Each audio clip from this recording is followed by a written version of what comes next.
nehmen wir Dessertgewürz. Klar.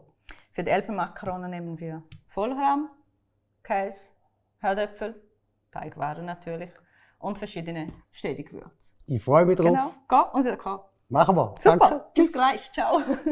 Also wir fangen mit dem Apfelmus an. Vorher habe ich den Ofen schon eingeschaltet. Am Schluss kommt unsere Alpenmakarone drinnen. Nur damit der Käse aufschmilzt, habe ich bei 180 Grad eingeschaltet. Äpfel jetzt geschnitten, da kommt in die Pfanne.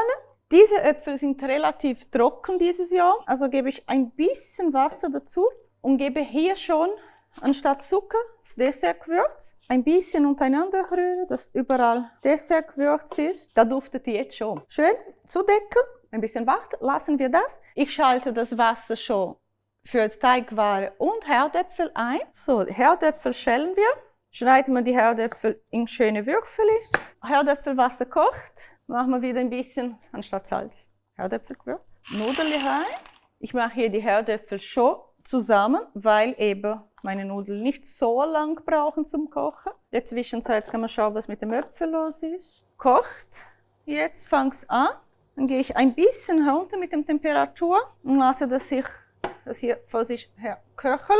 Mache ich hier so eine Rahmmischung. Dafür nehme ich hier Stickhuspfeffer und natürlich Herdöpfelgewürz anstatt Salz. Schon mal vorrühren.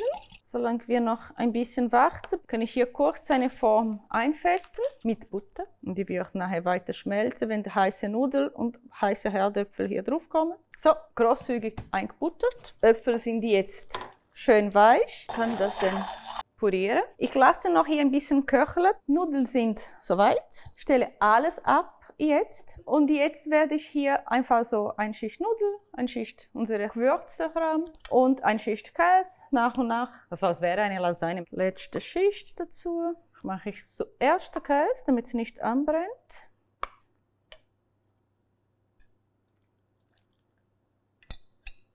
Drücken wir so. Und jetzt kommt das in den Ofen, nur damit schön der Käse aufschmilzt. Und solange das dort passiert, können wir schon unsere Äpfelmus servieren. Äpfelmus schon parat. Fertig. Haben wir jetzt frisch aus dem Ofen. Äpfel steht schon neben dran. Ich warte schon. Ja, Genau. genau. Fantastisch. Mein Lieblingsrezept. Nehmen wir gleich in die tiefe Schüssel. Oh ja. Jetzt Und- hätte ich da gerne. Ja. Und es zieht natürlich Fäden. Ui, es ist schon fast schwierig zum Schöpfen. Schaut mal das an. Ja, okay. Und jetzt tun wir da einfach noch ein bisschen Röstzwiebeln vom Stedi drauf. Das sind die besten. Gute. Ein guter steht hier.